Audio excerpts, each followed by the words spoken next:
Good morning అండి, నమస్తే. ఎలా ఉన్నారు? సో ఈరోజు నా వ్లాగ్ నేను మీతో షేర్ చేసుకోవాలనుకుంటున్నాను. సో ఉదయం లెక్కగానే మా కిచెన్ డోర్ ఓపెన్ చేయగానే ఫుల్గా సన్లైట్ వచ్చేసింది ఇంట్లోకి. సో ఈ మార్నింగ్ మంచి హ్యాపీ వైబ్స్ తోటి నేనైతే మంచిగా ప్రశాంతమైన మైండ్ సెట్తో ఛాయ్ పెడదామని చెప్పేసి ఇంకా కిచెన్లోకి వచ్చానండి. ఛాయ్ పెడుతున్నాను. సో ఇలాగా చల్లగాల్లోని బయట కూర్చొని మార్నింగే చాయ్ తాగితే ఆ ఫీలింగే వేరండి. కానీ ఇంకా మార్నింగ్ లేచినప్పటికీ అలాగా యుద్ధంలా అనిపిస్తుందండి. చాలా పనులు ఉంటాయి, ఒక్కరి మీద చేసుకోవాలంటే చాలా ఇదే కదండి చిన్నపిల్లలతోటి.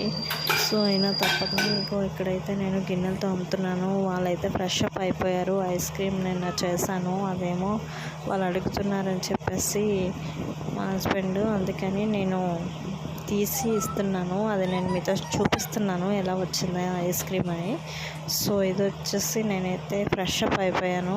సో ఫ్రెష్ అప్ అవ్వకపోతే నాకు అసలు రోజు గడవదండి, ఎందుకంటే చాలా కష్టంగా అనిపిస్తుంది. మెయిన్ ఎన్ని పనులు ఉన్నా, ఎంత క్లీనింగ్ ఉన్నా ఫస్ట్ అయితే ఫ్రెష్ అప్ అయిపోతాను. కావాలంటే తర్వాత అయినా చేస్తాను స్నానము, కాకపోతే మార్నింగ్ మాత్రం ఫ్రెష్ అప్ అయిపోతాము, స్నానం చేసేస్తాము, లేకపోతే చాలా చిరాకు అనిపిస్తుంది.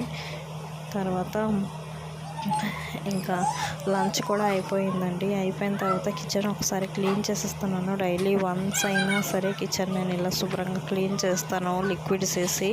లేకపోతే నాకు ఏదోలా జిడ్డుగా అనిపిస్తూ ఉంటుంది. అంత జిడ్డుగా ఉంటే నాకు చిరాకు, నాకు మనశ్శాంతి ఉండదు, నాకు చాలా కోపం వస్తూ ఉంటుంది ఇల్లు నీట్గా లేకపోతే.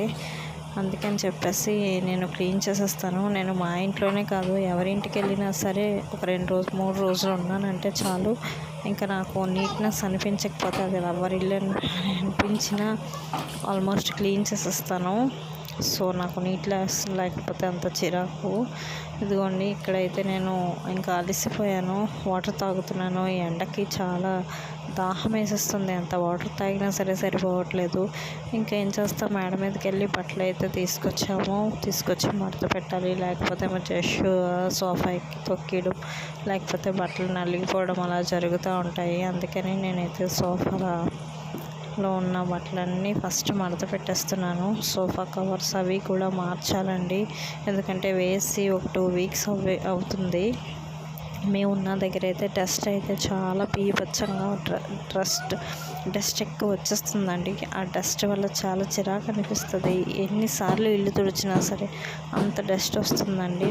సోఫాస్ అయితే ప్రతిసారి క్లీన్ చేయడం ఒక పెద్ద టాస్క్ అయిపోతుంది. ఇంకొక పెద్ద టాస్క్ బెడ్షీట్స్ వదలవండి, అదొక పెద్ద ఆర్ట్ నిజంగా. బెడ్షీట్ చాలా ప్లెయిన్గా నీట్గా బయటికి రాకుండా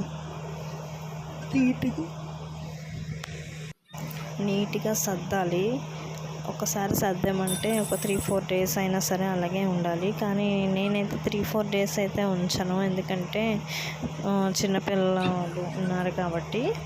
సో నేను నీట్గా క్లీన్గా ఉంచాలని చెప్పేసి ఒక 2-3 డేస్కి ఒకసారి బెడ్షీట్ మార్చేస్తూ ఉంటాను. లేకపోతే ఇన్సెక్ట్స్ ఏమైనా ఉంటే చెవుల్లోకి వెళ్ళిపోతాయండి, మనకైనా సరే పిల్లలకైనా ఎవరికైనా. అందుకని చెప్పేసి డైలీ బెడ్షీట్ అనేది సర్దాలి, లేకపోతే ఏమైనా చిన్న ఇన్సెక్ట్స్ స్పైడర్స్ ఏమైనా ఉంటే కొంచెం డేంజర్ కదా.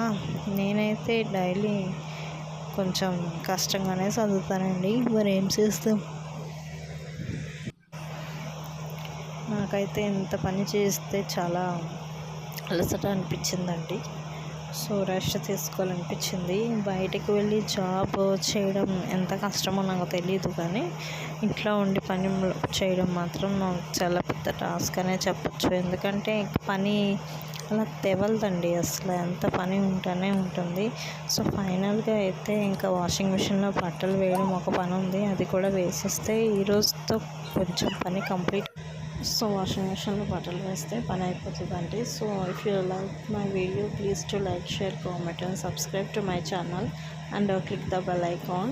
See you on next video. Stay tuned. Bye bye.